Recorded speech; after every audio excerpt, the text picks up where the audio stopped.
Oi, bom dia a todos. Também, novamente, agradecendo a presença de todos vocês. O início, como já foi colocado, a gente vai ter inicialmente a palestra agora do professor Marcos Formiga.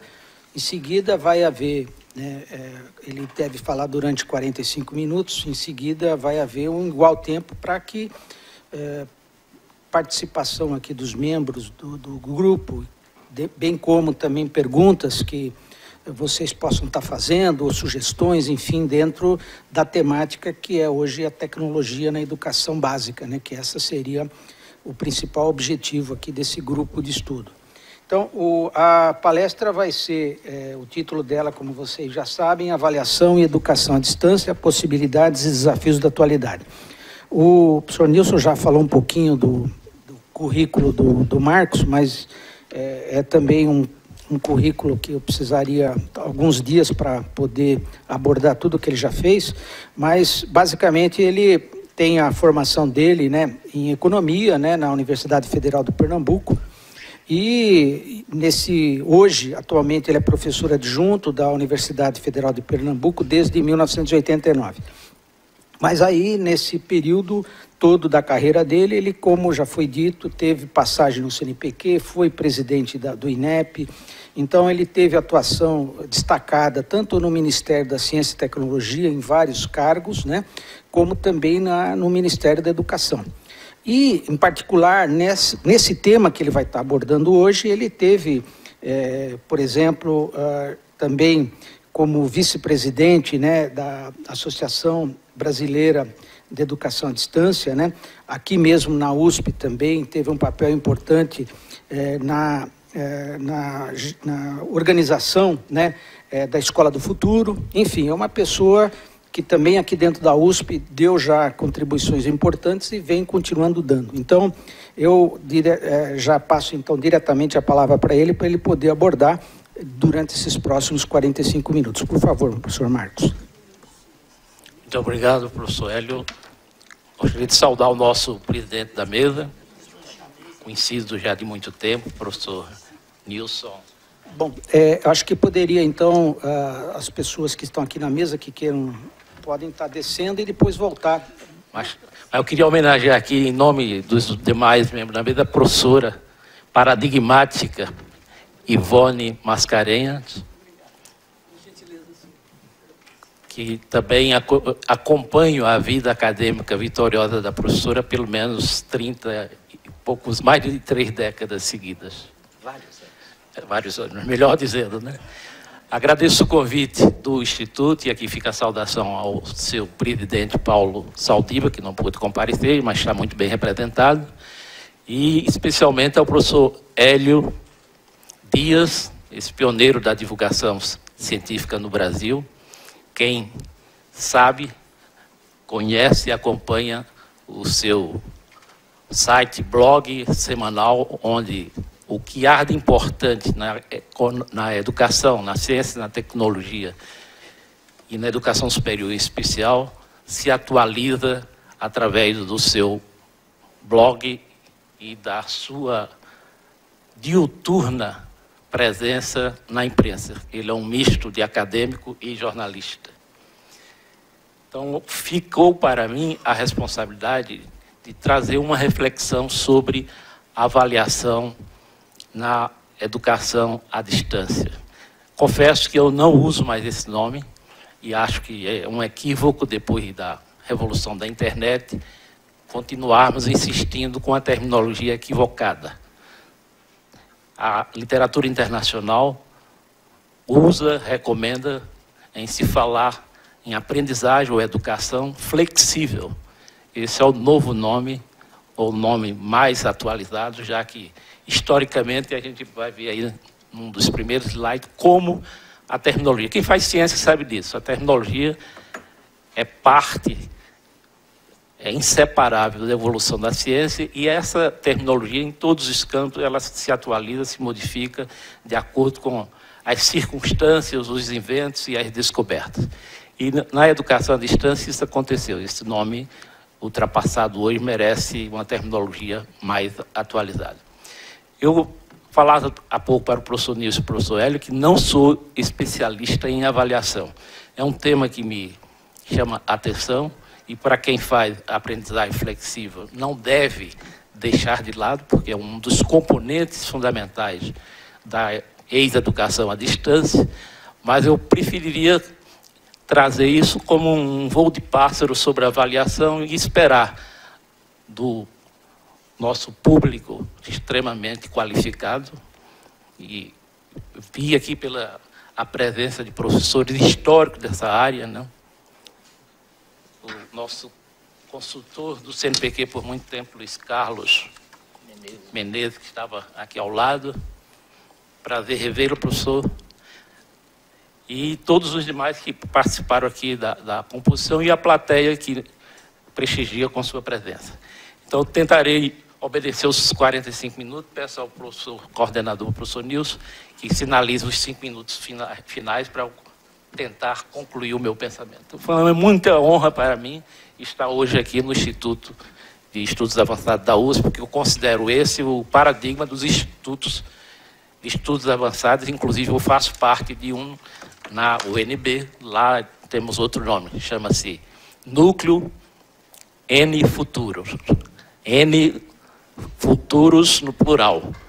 E é exatamente o centro de reflexão que repensa a universidade e tenta fazer análise de cenários para onde vai a universidade brasileira e, em particular, a Universidade de Brasília. Então, nós temos um equivalente. Inclusive, o nosso coordenador esteve aqui há pouco mais de um ano, no máximo, o professor Isaac Reutemann, que falando aqui para o IEA, exatamente sobre a nossa experiência lá de Brasília. Então, vamos lá. Eu vou preferir falar de pé. Eu falei para o professor Hélio que dei aqui o devido crédito que merece ao IVIVESP, que nos convidou para essa palestra, inicialmente com o endosso, obviamente, da direção do Instituto. Vamos ver se neste panorama holístico que eu tentaria fazer em 45 minutos, a gente para um pouco mais sobre a avaliação em educação à distância ou aprendizagem flexível, como prefiro. Aqui está a evolução terminológica que eu falei, né? Estamos falando de algo que não há nada de novo. Quem vai aos históricos vê que a Gazeta de Boston, 1728, já anunciava os cursos por correspondência. É século XVIII. Não é que ele teve essa experiência teve continuidade, mas é algo que se faz regularmente, com continuidade, pelo menos minha Universidade de Londres, por onde eu passei, desde 1850. 1850. E, curiosamente, lá temos 5 ex-alunos vencedores do Prêmio Nobel, que foram alunos das atividades chamadas atividades externas da Universidade de Londres, que veio a formar o núcleo de educação à distância mais tarde. E aqui no Brasil, em 1904, as escolas internacionais do Rio, que depois também não teve prosseguimento, teve continuidade aqui em São Paulo, pelos 2 institutos muito conhecidos, Monitor e Universal, que ainda hoje funcionam, e eu sou ex-aluno daquele instituto, ainda como secundarista, gostava de fazer aqueles cursos por correspondência e, portanto, é o meu primeiro contato com esse tipo de atividade. Então, vocês vejam, a evolução sai desde o chamado ensino por correspondência, depois ensino à distância, depois educação à distância, quando começa a se usar áudio, vídeo, TV, se é a década de 50, a teleeducação, uma expressão muito usada a partir dos cursos, telecursos, feito inicialmente pela Fundação Padre Anchieta, com a cooperação da Fundação Roberto Marinho, depois da Fundação Roberto Marinho, deu sequência, hoje já está na 4ª geração. Eu tive a oportunidade de dirigir o projeto Telecurso 2000 nos anos 90, que até aquela ocasião acho que não foi superado, foi o maior projeto nesta área, em função de número de alunos, foi uma média de alunos de 500 mil durante 10 anos, uma série histórica de 10 anos, com a média de 500, meio milhão de alunos por ano. E foi um projeto bastante bem financiado. Foi a Fiesp que financiou na ocasião, e naquela oportunidade foi um investimento, não sei se você lembra, na época do Plano Cruzado, existia uma paridade dólar real. Foram 50 milhões de dólares o projeto naquela ocasião. Isso incluindo a parte de dispêndio financeiro por parte da Fiesp e a parte de veiculação, não dispendido não financeira, mas contando-se o tempo utilizado pela televisão. Depois, temos a educação aberta, que é um conceito muito pouco conhecido, pouco usado no Brasil. A aprendizagem aberta, que internacionalizou-se com a famosíssima, no meu entender, a mais bem-sucedida experiência que espalhou-se pelo mundo, que é a Open University. Eu já visitei 3 vezes essa instituição e considero, ela hoje não é mais a maior, tem cerca de 200 e tantos mil alunos, enquanto a China tem 3,5 milhões na sua universidade aberta, a Indira Gandhi, que eu estive ano passado na Índia, tem cerca de 2 milhões, então são números gigantescos, né? Enquanto isso, o Brasil é o único país do mundo com mais de 100 milhões de habitantes que não tem uma universidade aberta. Temos um simulacro. A Universidade Aberta do Brasil é um meritório programa de formação de professores, mas nada jamais parecido com o que seja universidade aberta. Portanto, com mais de 100 milhões de habitantes, é o único país do mundo, até a Nigéria, que é um país pobre, tem. A África do Sul é pioneira em universidade aberta, é a mais antiga de todas, não a Open, mas sim a da África do Sul, que é do século XIX. Depois, preferiu-se juntar a ABED, que foi referida aqui o professor Hélio, que é a maior e a mais representativa sociedade brasileira na área, presidida por um professor emérito aqui da USP, professor Frederico Lito. Desde 95 utiliza essa terminologia aberta, flexível e à distância. E na ocasião eu fui voto vencido, de não tem mais sentido, depois da internet, usar a distância. Mas fui derrotado pela maioria na hora de se fazer o registro da sociedade. Já em 95 não teria muito sentido utilizar essa terminologia. E teve uma grande revolução nos anos 90 na Europa, com a expressão de algo que se já conhecia, chamada educação permanente ou continuada, com a nova linguagem, aprendizagem ao longo da vida, Lifelong Learning em inglês, com a sigla LLL, maiúsculas. Que naquele ano 96 já foi o ano internacional da aprendizagem ao longo da vida, feita pela OCDE. E hoje, segundo as estatísticas que eu andei lendo recentemente, na comunidade europeia há um equilíbrio entre alunos presenciais e alunos em sistema digital. Enquanto na Ásia, já na educação superior, há um predomínio, uma superioridade do aluno usando a internet e não mais o sistema presencial. E aqui fica a sugestão de atualização, que é a aprendizagem flexível, do inglês flex-label, que tem sido usado como a terminologia mais constante desde o início dos anos do novo milênio. Não é nova essa aqui, mas obviamente no Brasil ainda não vingou. Então foi apenas para fazer uma justificativa de por que a educação à distância já não atende mais a denominação desta metodologia de aprendizagem. Também outra correção. No Brasil, normalmente se fala em modalidade. A LDB define muito bem, e não é modalidade, é metodologia. Mas o nosso público, e lá temos 14 mil sócios na ABED, pelo menos 4 mil em dias, e eles usam universalmente a palavra de educação à distância, educação flexível, como uma modalidade de aprendizagem. E acho que também o rigor terminológico exigiria uma metodologia. Vamos falar muito de qualidade de educação. E qualidade de educação, muito se fala no Brasil, mas pouco se conhece ou pouco se aplica. Se quisermos, da forma mais simplista, dizer que o problema número 1 da educação brasileira, em todos os níveis, é qualidade. Se é o componente que falta, e falta do IAPOC ao Chuí, né, em todos os níveis, principalmente na educação básica.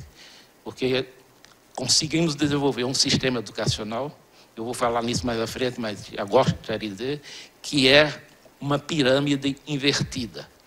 Eu tive a oportunidade de passar, como foi dito aí pelo professor Hélio, nesses órgãos que cuidam da parte de pesquisa e pós-graduação, com muito orgulho, mas não há de se esquecer que essa é a parte mais elitista no sentido de recursos humanos mais qualificados, com méritos mais assegurados, onde conseguimos fazer um padrão de educação à distância, graças ao sistema de avaliação da CAPES, que é o único que vingou e tem padrão internacional, enquanto os outros são tentativas ainda muito iniciais, muito primárias e com um foco completamente equivocado, que é na parte quantitativa.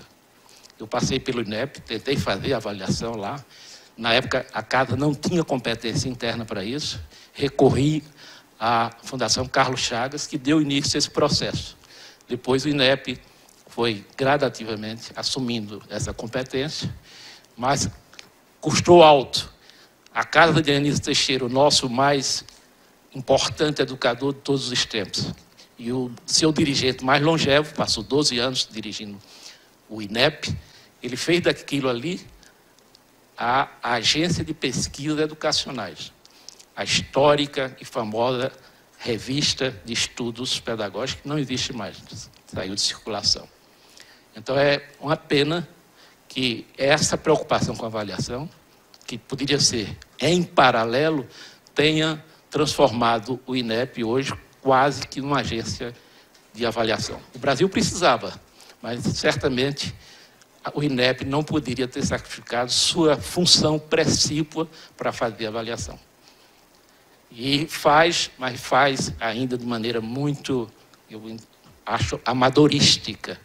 Eu sou um crítico dos processos de avaliação. Acho que os testes nacionais são absolutamente necessários, houve grandes avanços, mas estamos ainda sem obter os resultados dessa avaliação. Tem 20 anos de série histórica e a educação nacional básica, se vocês olharem, ela tende a piorar. Os indicadores dos anos 90, principalmente nas séries iniciais, são melhores do que os indicadores 20 anos depois. Isso prova que quem avalia não consegue transferir essa avaliação para as escolas, para a aprendizagem. Então, o processo não melhorou. A avaliação evoluiu, cresceu, está em caráter nacional hoje, mas ainda estamos na pré-infância de um sistema de avaliação competente. A quantidade ainda é a ordem. E tem alguns exames, como o Enem, que eu acho um exame neurotizante. E, de certa maneira, substitui também, não menos neurotizante, o processo vestibular, que era outra estrutura completamente equivocada. Então, nessa área, temos muito que aprender e muito que melhorar. Então, ali, os indicadores de qualidade eles são comuns ao sistema presencial e ao sistema à distância. Não há exclusividade. Esse triângulo de educação eu gosto muito, porque ele relaciona os 3 principais indicadores do processo. E na educação flexível, à distância, ele é muitíssimo usado. São os 3 pilares, ou os 3 ângulos fundamentais. Acesso, custo e qualidade. E ele se retroalimenta, não tem ordem aí de ser primeiro ou segundo. Você precisa ter um acesso democrático, universal. Nós não temos, nós não conseguimos sequer ainda universalizar a educação básica. tem cerca de mais 2 milhões, pouco mais de 2 milhões de crianças fora da sala de aula. Isso é absolutamente injustificável para um país que é uma das 10 maiores economias do mundo. Não tem justificativa. E voltando àquele raciocínio que eu não concluí da CAPES, enquanto a pirâmide invertida, a pós-graduação, tem menos de 300 mil alunos e nós temos padrão de qualidade internacional nos mestrados e doutorados. Então, a competência existe, os recursos humanos existem, os recursos financeiros existem, mas não somos capazes, ou não fomos capazes de resolver os problemas da educação básica, o problema da qualidade. Então, o acesso democrático e universal ainda está em construção. O problema do custo, né, mais a visão economicista, você tem de diminuir o custo para maximizar os resultados. E realimentando isso, você chega exatamente ao problema de qualidade. Então, você tem que ter financiamento garantido, regular, você tem de ter acesso universal e democrático para garantir aqueles atributos iniciais que voltarão mais adiante ainda sobre como fazer uma educação de qualidade.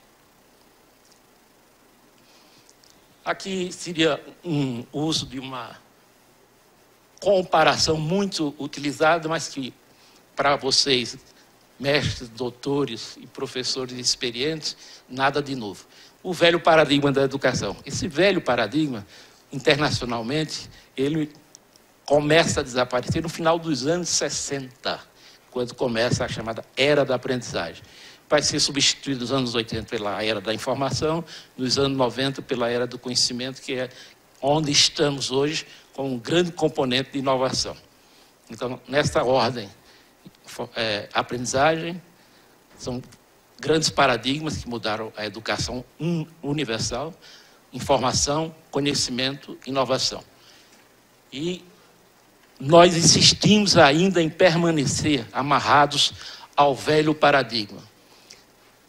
Enquanto o novo está aí, alguns poucos usam, são casos de boas práticas, benchmark na educação brasileira. É sair das instalações físicas, prédios escolares, para o cyberespaço, ou ciberespaço em português, onde temos conveniência de local, hora, e isso é possível se fazer em qualquer lugar, em qualquer ambiente, independente de sala de aula, ou de escola física, ou de prédio construído. Sair do ensino, esse é o paradigma do século XIX, o Brasil continua insistindo, né? O próprio Ministério da Educação fala mais em ensino do que em educação. Esse é um paradigma do chão da fábrica da Revolução Industrial do século XIX. A terminologia evoluiu para a educação. Você vê, no caso do Brasil, era a instrução pública, na época do Império, um pequeno passagem na época do golpe militar que criou a República, em 89, criou-se pela primeira vez, Portugal relaxou, o Império relaxou, o Brasil nunca resolveu seu problema de educação básica. E na época da República, tampouco. Criou-se o Ministério da Instrução Pública, que era o nome oficial, que funcionava como um departamento do Ministério da Justiça, Ministério da Instrução Pública, Correios e Telégrafos. Esse foi o nome oficial daquele que viria a ser o MEC nos anos 30. Benjamin Constant foi o primeiro-ministro, demorou pouco mais de um ano, mostrando a estabilidade do setor até hoje, né? E em 1930 ele retorna, voltou ao Ministério da Justiça, e nos anos 30 cria-se o Ministério da Educação. Não só com esse nome, Ministério da Educação e Saúde. Nos anos 50 e 51, quando Getúlio volta, sai a saúde do Ministério da Educação e coloca-se Cultura, que ainda hoje tem no nome, embora exista separadamente o Ministério da Cultura a partir dos anos 80, 90. Então, evoluiu o nome do MEC também, terminologicamente, para hoje ser exclusivamente Educação, com a sigla à moda antiga. Passando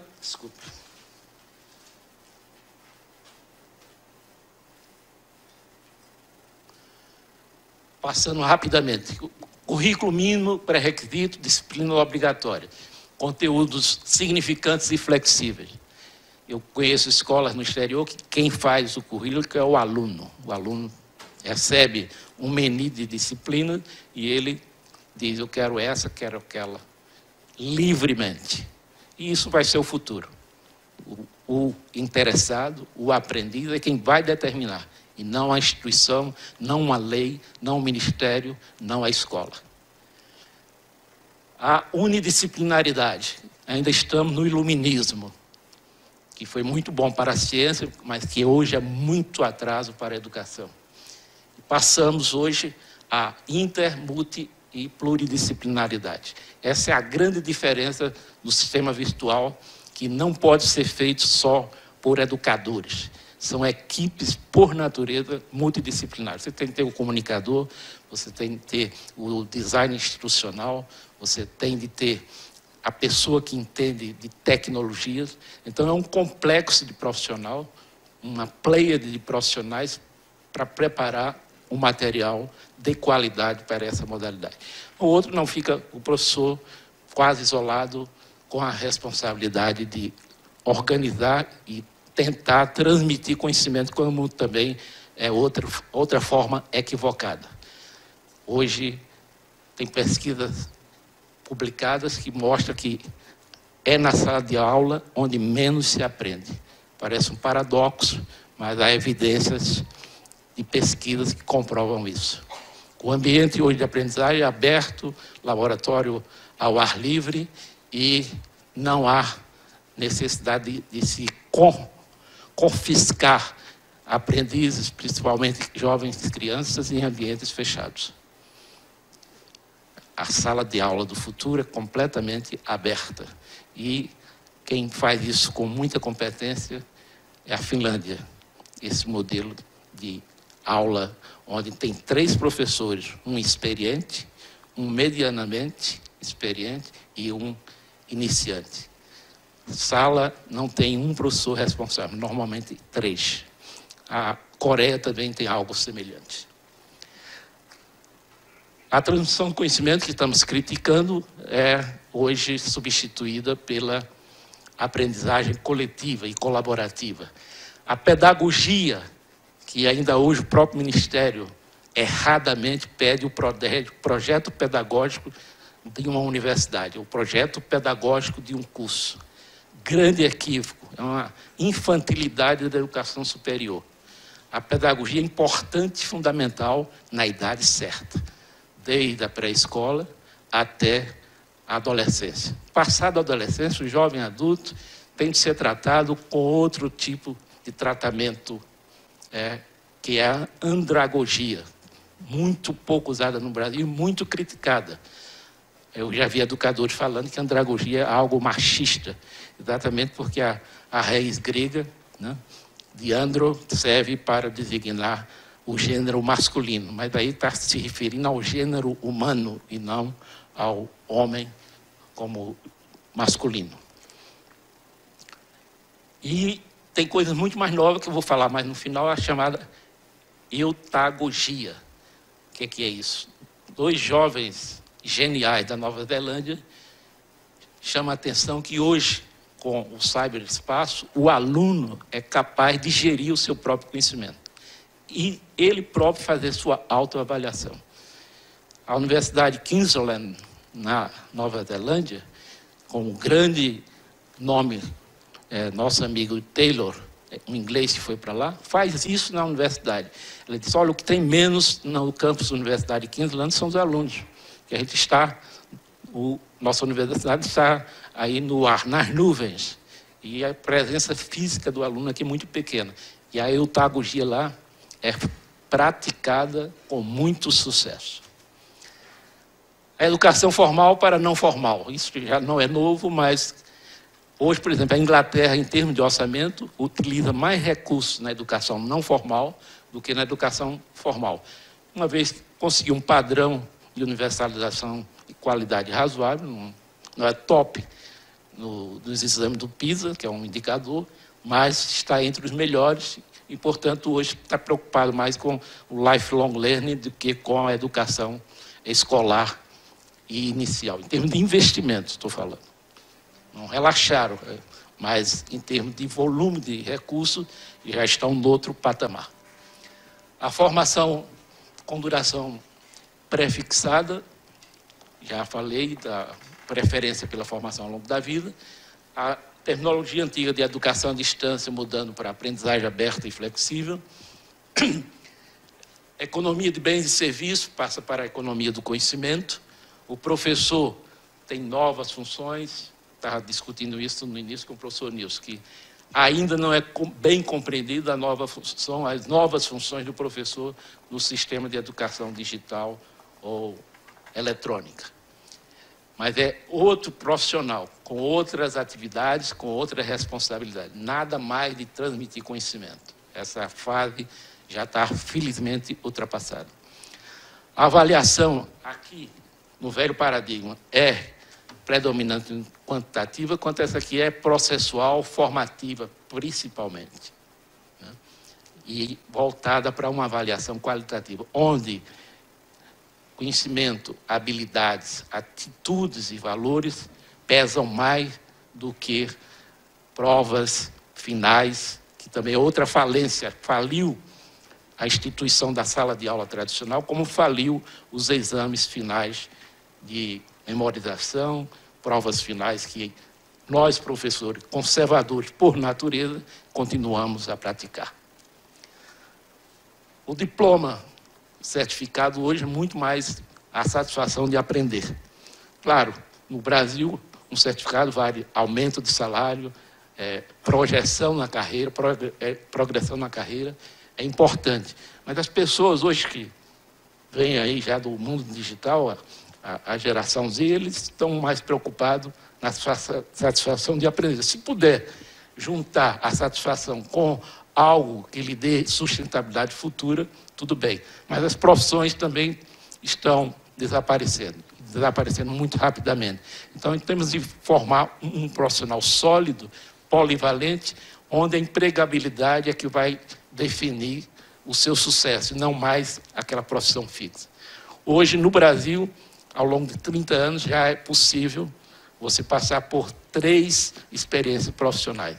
Nos Estados Unidos, hoje, é uma média de 3 anos por profissão.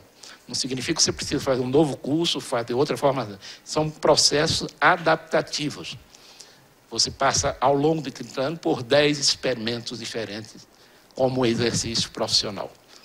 E quem estuda isso, a Universidade de Oxford lançou um estudo muito interessante para os Estados Unidos, feito lá em Oxford, mostrando que 47 das profissões tradicionais desaparecerão ao longo da década de 20. Esse é um número um tanto pouco confiável, né? Mas para mostrar que esse mundo do trabalho está em revolução e que os cursos nossos profissionais e regulamentação de profissional são 2 coisas que têm de ser repensadas. Não tem mais sentido regulamentar a profissão. Eu vivo falando isso lá no Congresso Nacional, em audiências públicas, e fui lá ver quando tem mais de 140 profissões no Brasil em processo de pedido de reconhecimento, regulamentação. O mundo inteiro está abolindo isso, felizmente. Por último, estamos saindo do capitalismo fracassado, é o regime vigente, mas a crise de 88, mais uma vez, de 2008, mais uma vez, provou que ele tem de se readaptar, de se modernizar para continuar. Então, estamos numa era de adaptação. E nessa era de adaptação se valoriza muito o talento. Hoje as escolas deveriam formar líderes e talentos. Entendendo aqui, por talento, aquela pessoa que é capaz de fazer de forma diferenciada e fazer melhor. Então é o eficiente, o eficaz e com efetividade no que faz. Correndo agora a alguns princípios e pressupostos da qualidade, que eu já falei e não vou me prender mais, e entro já num assunto do dia. O Brasil é signatário dos Objetivos do Desenvolvimento Sustentável. Esses objetivos da ONU substituem aos objetivos do milênio que vigoraram entre 2000 e 2015. Esse começou ano passado, 2016, e vão até 2030. Eu fiz questão de circular o objetivo número 4, que é educação de qualidade. Você veja, o problema não é só no Brasil. Internacionalmente, há necessidade, principalmente na África e na Ásia, de melhorar, a América Latina, melhorar a qualidade da educação. Esse é um fenômeno internacional. Agravadíssimo no Brasil, onde o próprio Ministério da Educação e sua autoridade maior chama da tragédia educacional brasileira. Esse é o nome dito hoje pelo dirigente da casa. Então, aqui estão, né, rapidamente, que talvez não dê para vocês ler. Erradicação de pobreza, fome e agricultura sustentável, saúde e bem-estar, voltando 4, educação de qualidade. Aqui é o papel da mulher, qualidade, igualdade de gênero, muito obrigado. Igualdade de gênero. Quem está conseguindo ler aí? Água potável, aqui tem... Repete, por favor. Energia limpa, trabalho... decente crescimento econômico. Depois, indústria de inovação e infraestrutura. Redução das desigualdades. Cidades e comunidades sustentáveis. Consumo e produção responsáveis. Ação contra a mudança global do clima, vida na água, vida terrestre, paz, justiça e instituições eficazes e parcerias e meios de implementação. O interessante, quem for ler o documento ou quem já leu, é que, embora a meta 4 seja especificamente a educação de qualidade, o documento chama a atenção que a educação perpassa todos os outros 16 objetivos. Então, o corte, a linha de corte comum a todos os 17 objetivos é a importância da educação. É muito bom para quem é da área e acredita no poder da educação ter um documento com a qualidade e a assinatura da Unesco, quem redigiu foi a Unesco para a Organização das Nações Unidas. E esse 4 tem uma série de desdobramentos que vocês vão ver aqui rapidamente, né? Como eles são 9 subtítulos para assegurar uma educação inclusiva, equitativa, de qualidade e promover a oportunidade de aprendizagem ao longo da vida para todos. Olha aí, novamente, outro compromisso das Nações Unidas. Aprendizagem ao longo da vida. Não há mais idade certa para estudar.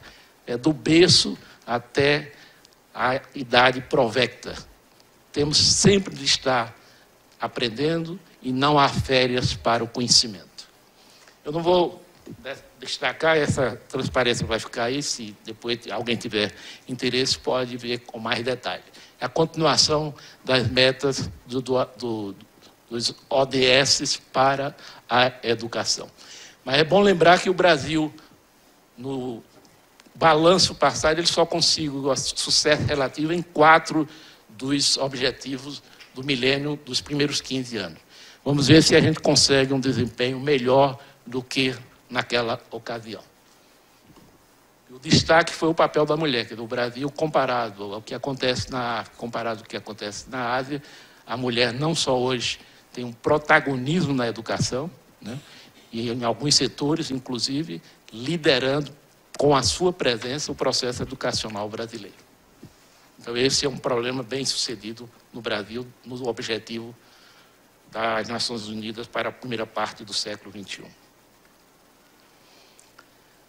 Davos também é muito importante, porque todo ano é um fórum mundial de economia, mas eles têm muita preocupação. Sempre sai um relatório voltado para a aprendizagem. E o ano passado foi o ano da chamada Indústria 4.0. E qual é a relação da indústria com o setor educacional? Tudo. Ele chama a atenção que a função recursos humanos, a formação de recursos humanos em todos os níveis, tem um papel estratégico nessa nova indústria, onde, quais são as características da nova indústria, da indústria 4.0, desculpe. É robótica, é inteligência artificial e robotização. Então, você veja que essas três componentes modificam, revolucionam o processo de formação e modifica as profissões e modifica a educação básica e a educação superior.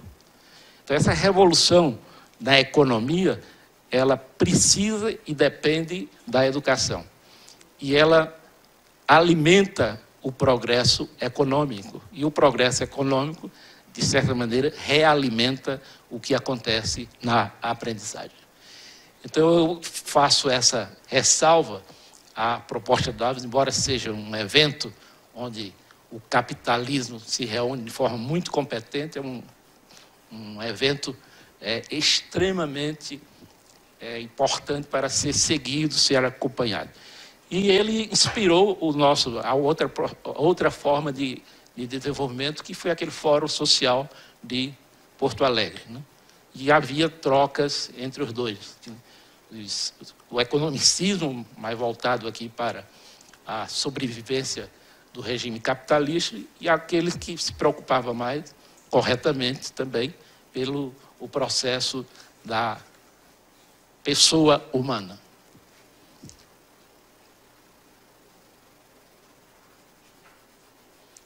Essa pesquisa, eu fiz parte dela, 800 e tantas pessoas, passou um questionário, isso pela Fundação Educacional do Catar, que faz anualmente o mais importante evento de inovação e educação no mundo. Eu tive a oportunidade de participar, e eles nos põem no mail e nos consultam. É uma pesquisa internacional, e a última foi 800 e tantas pessoas que responderam o questionário, para fazer prospectivas e cenário de como será a educação nos próximos 10 anos, 2030. Isso foi feito em 2015, entre 15 e 16. Então, veja bem o que diz algumas manchetes, sem muita preocupação. Aula expositiva, tipo palestra, irá desaparecer. Inclusive essa que estamos fazendo hoje. O professor se torna guia do estudante em seu próprio processo de aprendizagem, bem como a eliminação das provas e exames finais. É essa a escola que os próprios expertos internacionais em educação e os futuristas que estudam a aprendizagem estão antevendo. A aprendizagem será personalizada, permanente ao longo da vida. Nada de seriado, nada de terminar o curso e se acomodar. Tem de ter continuidade. Os currículos serão desmontados, serão desenhados de acordo com a necessidade de cada um. Aquele exemplo que eu vi na Inglaterra. Você tem uma oferta de disciplina e você faz a escolha daquilo que lhe interessa estudar. Esse curso que eu vi na Inglaterra, inclusive, não dá diploma de conclusão em qualquer profissão. Você tem um certificado, se tiver interessado. Isso, ele cursou tais e tais disciplinas, mas não tem a formação, não é economista, não é matemático, não é filósofo. Exatamente, chegou a este nível de flexibilidade na educação superior inglesa. A internet é a principal fonte de conhecimento e o inglês a língua franca ou majoritária. Habilidades individuais prevalecerão diante do próprio conhecimento científico. Habilidades, hoje, é mais importante. Não sei se ainda é, mas a Inglaterra mudou. Felizmente lá não tem Ministério da Educação. Ele lá tem a Secretaria do Trabalho e Habilidades. É esse o nome que eu encontrei lá. Então, é chamado de skill em inglês, é muito mais importante do que o processo de completude da aprendizagem que nós incultamos na cabeça do brasileiro, e todo mundo quer o seu diploma. A escola com internet, escola com internet, não está faltando ali um S, desculpe, irão converter-se em ambientes interativos e irá colocar de cabeça para baixo toda a forma tradicional de aprender e alterar o modo de vida dos professores. As chamadas flipped classroom, as classes invertidas. Está na moda já no Brasil, finalmente está chegando, e é isso aí. É por isso que a pesquisa lá de Harvard mostra que não é na sala de aula. O aluno deve levar o seu dever de casa, as suas tarefas, e vir discutir coletivamente com o professor e o aluno. O professor não mais vai transmitir o conhecimento, vai tirar dúvida, vai sistematizar, vai ajudar a fazer resumo, mas não vai tentar incutir na cabeça do estudante passivo e com olhar bovino aquilo que ele domina e pensa que está transmitindo o conhecimento de última geração, o que é um grande equívoco.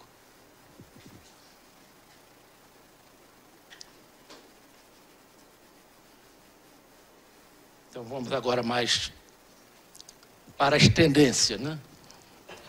Usando ainda a terminologia educação à distância, mas o que está acontecendo em termos de modernidade, tendências e inovações?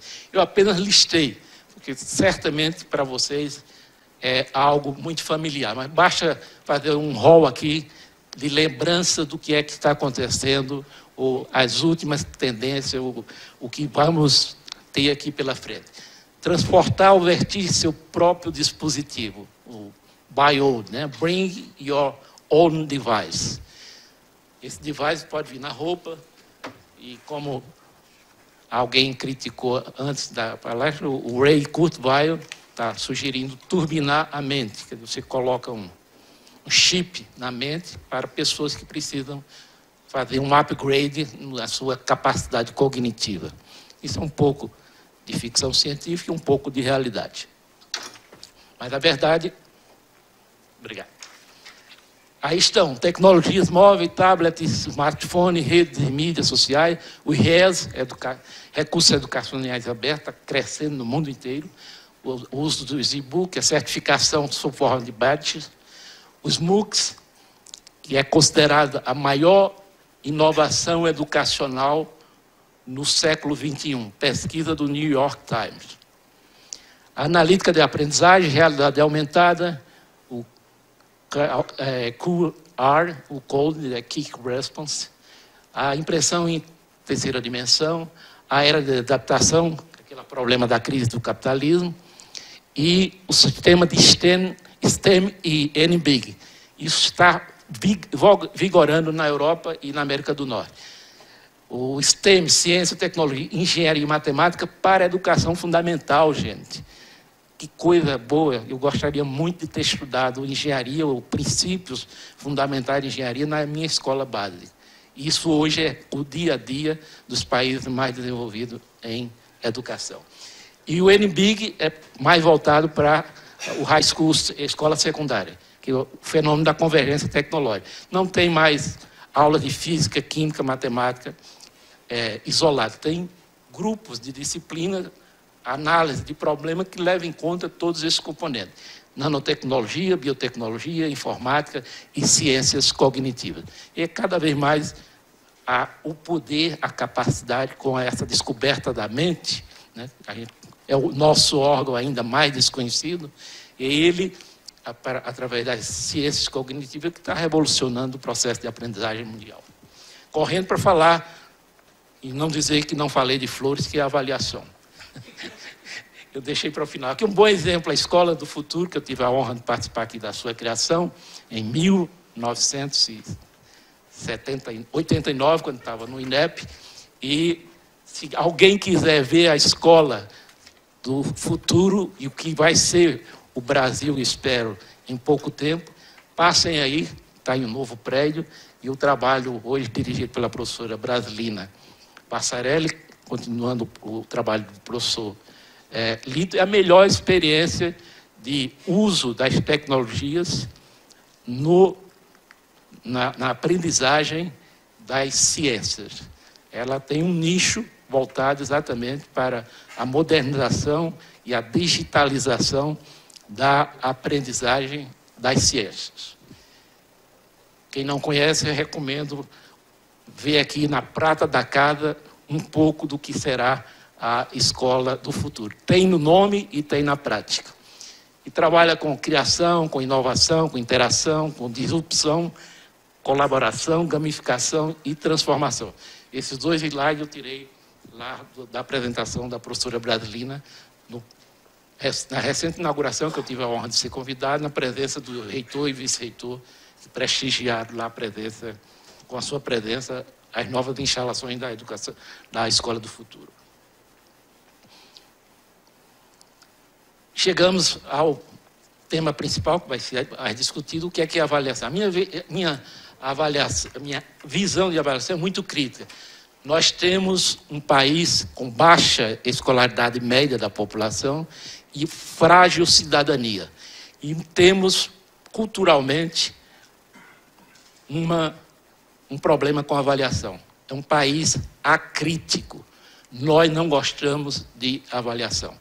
O professor adora avaliar o estudante, mas detesta ser avaliado. Isso faz parte do ethos do docente brasileiro de qualquer nível, do primeiro grau à pós-graduação.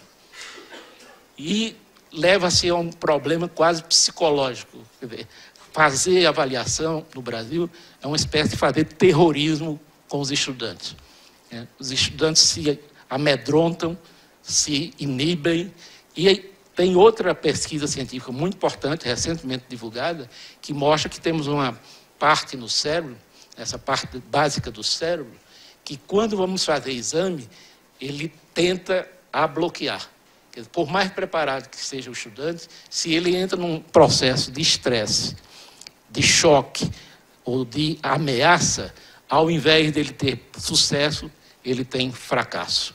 Então, tem pesquisas sobre isso, muito recentes, que mostram a falta de habilidade de se avaliar o desempenho dos estudantes. Por todas aquelas características, estamos na pré-história da avaliação, ainda é quantitativa, é neurotizante, não existe exames para 8, 9 milhões no mundo inteiro, é um fato brasileiro. Ótimo, do ponto de vista da organização, nota 10, fazer um evento com essa dimensão. Mas no mundo inteiro, na Inglaterra, nos Estados Unidos, você faz na hora que está preparado. O estudante marca, hoje eu quero fazer meu exame.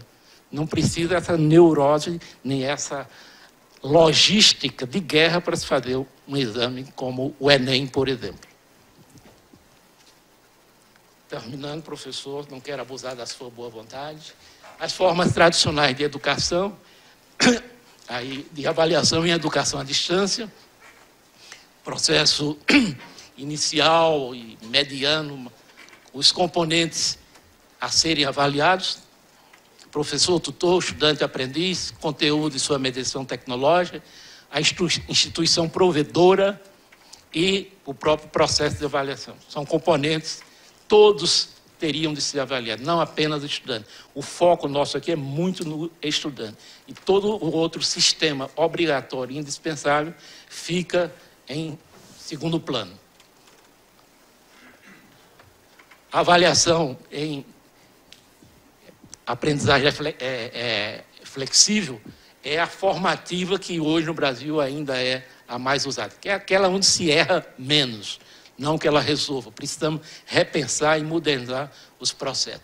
E levar em consideração os indicadores de qualidade da educação flexível. Estão aqui listados, eu não vou ler, porque eles são muito comuns à chamada educação formal ou tradicional ou presencial. Eu chamaria a atenção só para essa parte central. Essa eu tenho mais simpatia, né? E, ao invés do momento inicial, que é o prognóstico, o diagnóstico, ficar com a avaliação formativa, onde ela é orientadora e motivadora, e não a somativa, onde o Brasil pratica genericamente e se comete grandes injustiças.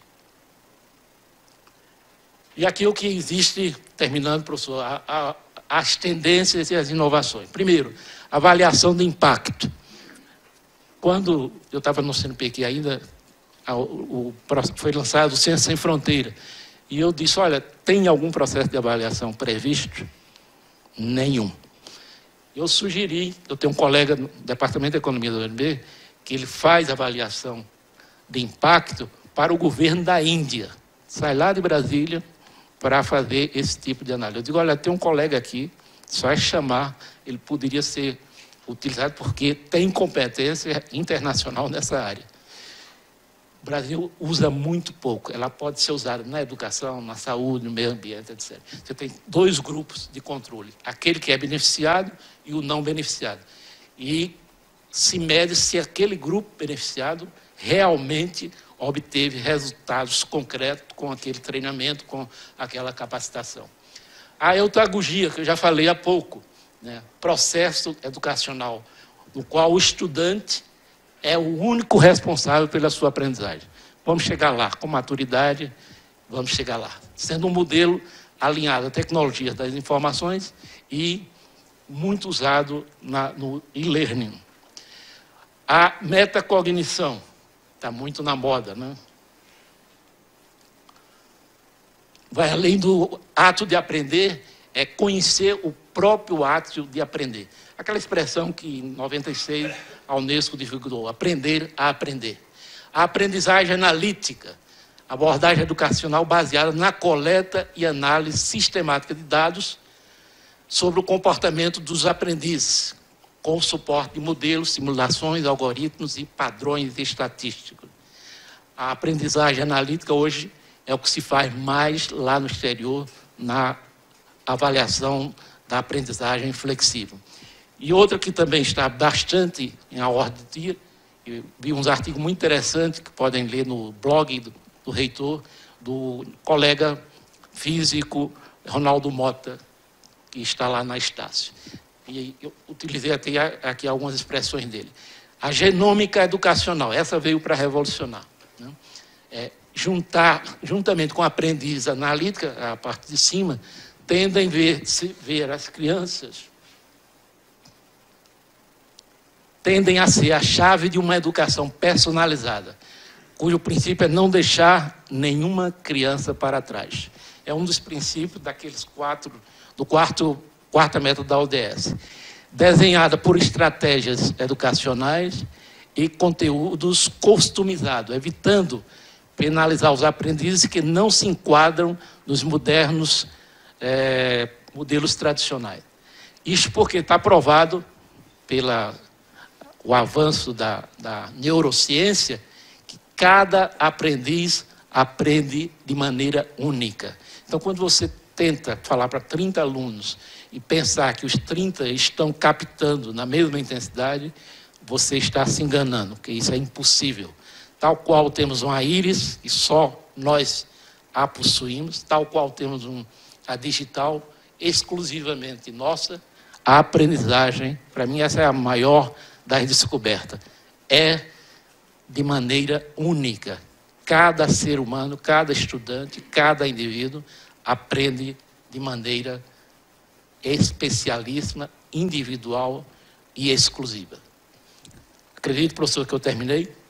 Está aqui o MOOCs, que eu já falei deles, é a grande revolução na aprendizagem, tanto assim que a Ivy League dos Estados Unidos, as 10 melhores universidades, aceitam os créditos feitos da forma mais descontraída, da forma mais descentralizada, da forma mais flexível.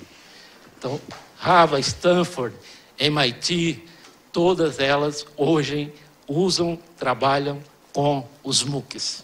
E os MOOCs é um complexo, pode ser na universidade, pode ser numa instituição privada, pode ser lucrativa, pode ser não lucrativa. Então, ela tem um componente muito variado para que aconteça os MOOCs. Uma palavra final de prontidão para o futuro. Temos de desaprender parte do sistema educacional, já que as habilidades são mais importantes. O que não é, por exemplo, o Enem, porque o Enem é um projeto, do ponto de vista de avaliação, fracassado. Porque qualquer máquina resolveria melhor do que o homem. E estamos prestes a entrar na singularidade quando a inteligência biológica será ultrapassada pela inteligência das máquinas. Preparar-se para a singularidade, estou falando dela, que está muito próxima, muitos criticam, mas eu tenho uma simpatia muito grande pela área, conheci pessoalmente, ouvi e fiquei muito bem impressionado com o Ray Kurzweil, que é o grande divulgador desse princípio que ele tirou lá da matemática, né? Os professores aqui, como Menezes, podem explicar melhor como ele ele migrou o conceito lá da matemática para a aprendizagem. Incorporar desenvolvimento de habilidades que as máquinas não podem executar, esse é o grande desafio, o desafio contínuo, e desenvolver capacidade de intuição, criação e colaboração social. Cada vez mais a educação será um fenômeno coletivo e colaborativo. E uma palavra final do nosso mestre pernambucano, que esteve aqui por algum tempo. Se a educação sozinha não transforma a sociedade, sem ela, tampouco a sociedade muda. Uma frase do professor Paulo Freire. Muito obrigado pela atenção. Desculpe se eu ultrapassei o tempo.